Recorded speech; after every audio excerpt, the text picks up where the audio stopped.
Right. So మనం మాట్లాడుకున్నాం నిన్న పార్లమెంట్ చాలా రసవత్తరంగా జరిగిందని చెప్పి రాహుల్ గాంధీ వర్సెస్ మోడీ. అండ్ నిన్న ప్రాపర్ గా చాలా మంది విశ్లేషకులు కూడా అంటారు. సో ఏదైతే పార్లమెంట్ లో జరిగిందో వన్ సైడెడ్ గా జరిగింది అని చెప్పేసి అంటున్నారు. అంటే వన్ సైడ్ గా ఆడుకున్నారు అని చెప్పేసి అనుకుంటారు. సో ఒకసారి చదువుదాం, అది ఒకసారి డీటెయిల్ అవుదాం.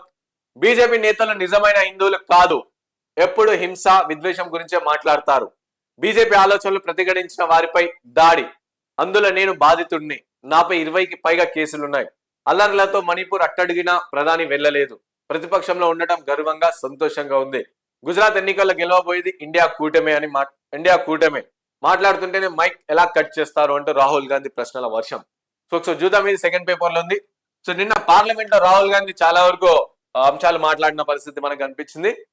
సో గతంలో మోడీ చేసిన వ్యాఖ్యలు ఏవైతుందో సో వాటిని పరిగణలోకి తీసుకొని వాటినే కౌంటర్ గా రాహుల్ గాంధీ నిన్న పార్లమెంట్ లో మాట్లాడారు. సో చూడండి, నేను చెప్పిన రాహుల్ గాంధీ వర్సెస్ మోదీ అలాగనే ఉంది. ఏడుంది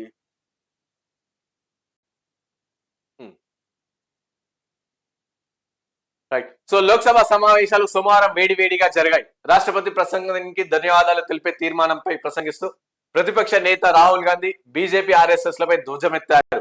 తమను తాము హిందువులుగా చెప్పుకునే బీజేపీ ఆర్ఎస్ఎస్ నేతలు నిత్యం హింస విద్వేషం గురించే మాట్లాడతారని, వాళ్ళు నిజమైన హిందువులు కాదన్నారు. మోదీ బీజేపీ ఆర్ఎస్ఎస్ అంటే మొత్తం హిందూ సమాజం కాదని చెప్పారు. హిందుత్వం అనేది బీజేపీకి మాత్రమే సొంతమైన ఆస్తి కాదని పేర్కొన్నారు.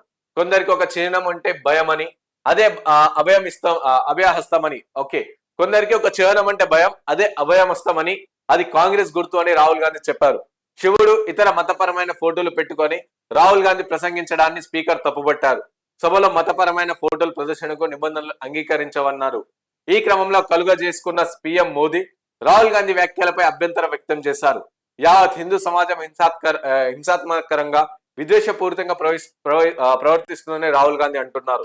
అలా మాట్లాడడం అంటే తీవ్రమైన అంశమని పేర్కొన్నారు.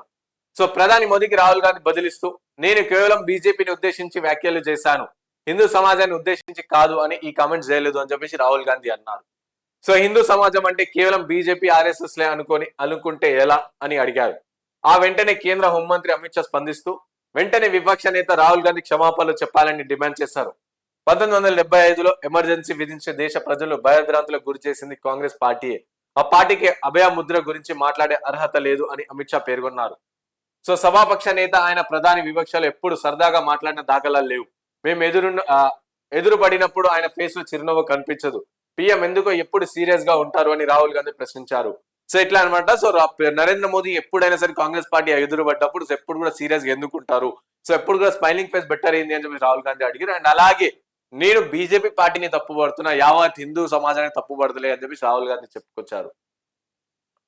సో దీనికి ప్రధాని వెంటనే బదిలిస్తూ, సో ప్రధానమంత్రి కూడా ఆన్ స్పాట్ బదిలిస్తూ ప్రతిపక్ష నేతలు సీరియస్ గా తీసుకోవాలని ప్రజాస్వామ్యం రాజ్యాంగం నాకు నేర్పించాయి. సో ప్రతిపక్ష నేతలను సీరియస్ గా తీసుకోవాలని చెప్పేసి నాకు రాజ్యాంగం నేర్పించింది అని చెప్పేసి మోదీ బదిలిచ్చారు. దీంతో అధికార పక్ష సభ్యులంతా నవ్వులు చిందించారు. అనంతరం మోదీకి రాహుల్ గాంధీ ఓ బహిరంగ సవాల్ విసిరారు. వచ్చే గుజరాత్ అసెంబ్లీలో బీజేపీ ఆలోచనలు ప్రతిఘటించి లక్షలాది మంది వైపు గత 10 ఏళ్లలో దాడి జరిగింది. సో ఎన్నికల్లో ఇండియా కూటమి గెలవబోతుందని విశ్వాసం వ్యక్తం చేశారు. సో ఇట్లా అనమాట రాహుల్ గాంధీ మాట్లాడిన పరిస్థితి. అండ్ అలాగే నేను వేధింపులకు బాధితుడినే అని ప్రతిపక్ష నేత అన్నాడు. సో బీజేపీ సంబంధించిన వేధింపులు ఏవైతే చేసినో దానికి నేను బాధితుడినే అని చెప్పేసి రాహుల్ గాంధీ అన్నారు. సో బీజేపీ ఆలోచనలు ప్రతిఘటించిన లక్షలాది మంది పై గత 10 ఏళ్లలో దాడి జరిగిందని, నేను ఒక బాధితుడిని అని, నాపై 20కి పైగా కేసులు ఉన్నాయని మోపారు. 20కి పైగా కేసులను మోపారు. సో 2 ఏళ్ల జైలు శిక్ష పడింది. నా ఇల్లు తీసేసుకున్నారు. ఈడీ వాళ్ళు 55 గంటల పాటు విచారించారు అని రాహుల్ గాంధీ తెలిపారు. తను ప్రతిపక్షంలో ఉండడం గర్వంగా సంతోషంగా ఉందన్నారు. అధికారంలో ఉండడం కంటే ఇదే ఎక్కువ విలువనేదని, ఎందుకు సత్యం ఉందని పేర్కొన్నారు. అల్లర్ల మణిపూర్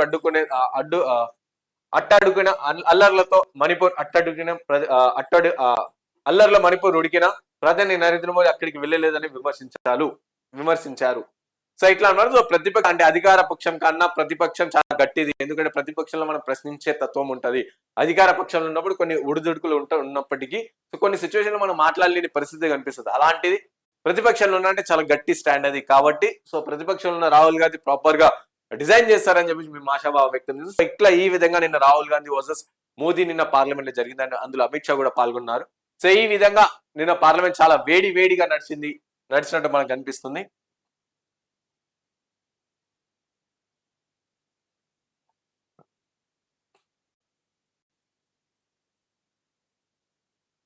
సో మోదీ కూడా నిన్న కామెంట్ చేశారు, రాహుల్ గాంధీ వ్యాఖ్యలు తీవ్రమైన అంశం, హిందూ సమాజం హింసాత్మకంగా ప్రవర్తిస్తుందనంటూ విద్వేషపూరితం అంటూ కామెంట్ చేస్తున్నారు ప్రధాని మోదీ.